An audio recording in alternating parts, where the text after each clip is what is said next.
Hello, everyone, and welcome to week 13. This week, we are basically going to go through what happened in the Telltale Heart. The objectives of today's lesson is that we should be able to summarize the main ideas of the text. We should be able to analyze and interpret the text. We'll do that through actually answering the questions, and we should be able to identify the key theme of the text, and we should be able to find examples of irony. Now, before we start, I want to test your knowledge to see if you actually read the actual story.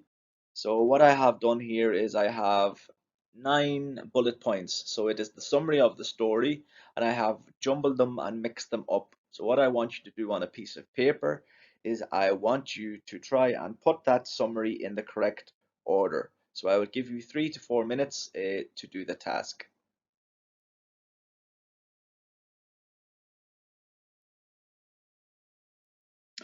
Now, what we're going to do is we are going to look at the symbolism that appears in the story. So I'm going to take you through symbolic elements in the story slide by slide.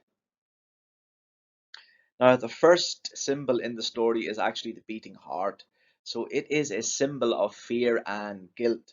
So throughout the story, the narrator hears a heartbeat and believes it to be the old man's heart. So that's what we think as we are reading through the first couple of paragraphs of the story. We know he does not hear the man's heartbeat at the end because the man is dead. So the sound of the heartbeat gets louder and louder, which represents the narrator's guilt growing. So in the end, the guilt causes him to confess. His telltale heart causes him to admit the crime. So the heartbeat was actually his own heart beating. It represents or it symbolizes his guilt. So he knew he committed a crime, and basically he gave himself up in the end by admitting that he killed the man.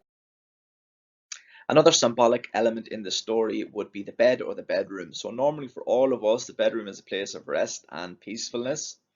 So in the story, however, this is violated by the narrator. Generally, I think we all feel safe in our bedrooms. However, in our story, the narrator is watching his victim as he sleeps, which is quite creepy. So the bed is also used as a murder weapon, and the bedroom is actually a burial place. So he buries the body of the man underneath the floorboards. So this turns everything we see as a bedroom completely around. So normally when we go to bed, we relax, we go to sleep. It's peaceful. In this story, it's completely turned around and flipped upside down. So the bedroom actually, a murder takes place. He's buried in his own body. So there's no sense of peace or calm in this bedroom at all. Another symbolic element in the story is the vulture eye.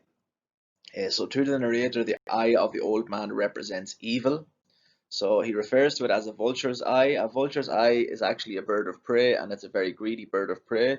If you ever watch any of the BBC David Attenborough documentaries, if there's ever a dying or decaying body of an animal, that vultures will always be basically flying overhead, waiting to eat the remnants of the body. So maybe the narrator sees the old man as a vulture. So maybe the old man is greedy. Maybe he's not paying him for doing his work.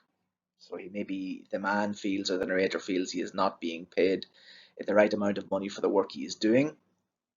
The narrator also sees the eye as having some sort of supernatural power. So in the story, he states no human eye, not even his. So the eye could maybe see secret or seem secret or a hidden thing. It is described as having a film over it, so like a plastic covering. If an eye has a haziness, then it cannot see properly. So maybe this is symbolizing what cannot be seen. So maybe the old man, he might be blind. We don't know. The watch is another symbolic element in the story, so it symbolizes time, nice and simply. So each tick of a watch symbolizes death coming closer to the old man. So the narrator is controlling the time of the old man's death. So he waits basically on the eighth night before he decides to kill the man. So he was watching him for the 7 previous nights. So you can compare the beating of the heart to the sound of the watch. Now what we're going to do is we're going to look at the three types of irony that appear in the story. So this is very important, as you will get questions on this in your comprehension questions. So irony, so verbal irony is when a character says one thing but means basically the exact opposite. And in simple terms, up at the top, what is said is the opposite of what is meant. So in the story, the narrator continuously tries to convince the reader that he is sane. Sane means that is the opposite of mad. But in actual fact, the more he says he is not mad, the more insane or mad he seems to us. So that is an example of verbal irony in the story. Situational irony, so this is what happens is different or opposite of what is expected. So the old man keeps his shutters closed for fear of robbers. In actual fact, he should be afraid of the man living with him. So he should not be afraid of the people outside. He should be actually afraid or he should be afraid about the man who's actually working for him. So the narrator says he felt what the old man felt before and pities him, yet he is causing the terror. He will murder him. So the narrator, the actual murderer, feels sorry for the old man, but in actual fact, he ends up killing him. So that is another example of situational irony in the story. And there is an example of dramatic irony in the story. So what this means is the reader knows something a character doesn't know, and there is a very good picture there. So if you look at that picture, we know that that piano is going to land on the man, and he seems to be absolutely oblivious to its existence. So throughout the story, we sort of get the idea that the narrator is going to murder the old man, yet the old man has no actual idea that the narrator is watching him and plotting his actual death. So that is a very good example of dramatic irony throughout the story. We sort of know from very early on in the story that he's going to kill the old man. The old man is absolutely oblivious. Eh, if you think about it, if he knew that the narrator was going to kill him, I think he probably would have got out of the house as quick as he could. And lastly, we're going to look at the themes in the story. So I'm going to look at three, but there could be more themes in the story, but we're just going to focus on three themes for the time being. The first theme that I am going to focus on is discovery. So we can say, okay, so fear of discovery can bring about discovery. So the narrator is very afraid of being caught. So, for example, he tells the reader how carefully he concealed the body. So, fear of discovery. He is fearful that someone is going to find that he killed the man and eventually end up in prison. So, the narrator believes he has hidden his crime.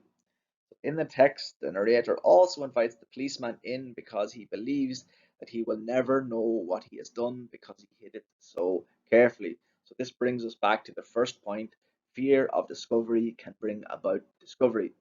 So in the end, no matter how hard the madman had tried to cover up his murder, it was still discovered. His ultimate fear had come true. So in the end, we could say we discovered that the narrator is actually mad, even though he was telling us he was sane. And in the end, the body of the old man was discovered. So the theme of discovery is prevalent throughout the story. The next theme is the descent into madness. So the narrator continuously tries to convince us, the reader, that he is not mad. This only convinces us as we read that he is basically insane because he is watching the man night after night. He hates the man because of his eye, which is a very strange thing to hate someone for. So in reality, it is completely crazy that he hates this old man, and none of it makes sense, which means that he is an irrational person. It means he could be actually mad. So in the end, the sound of the ringing and the beating of the heart causes the narrator to confess. So he's hearing things in his own mind, which is another sign of madness. And the last theme we are going to look at is guilt and remorse. So even though the narrator is an insane person or a crazy person, in the end, like for all of us, guilt will take over. So when we do something bad, we feel guilty about it. And generally, to get rid of that guilt, we have to confess or to tell someone about what we did. So no matter how well the narrator planned the murder, he could not control the guilt. The sound of the beating heart, once again, is a symbol of the narrator's guilt. We talked about that before. This guilt forces the narrator to confess to the crime. So even though he was insane, he was enveloped by guilt and eventually gave up or confessed to the crime to the policeman. So what I would like you to do now is I would like you to go over that PowerPoint again. So read it nice and slowly. Then I would like you to take out the comprehension questions, answer the comprehension questions as best you can. Please use the PowerPoint to help you, and then submit the task on Google Classroom.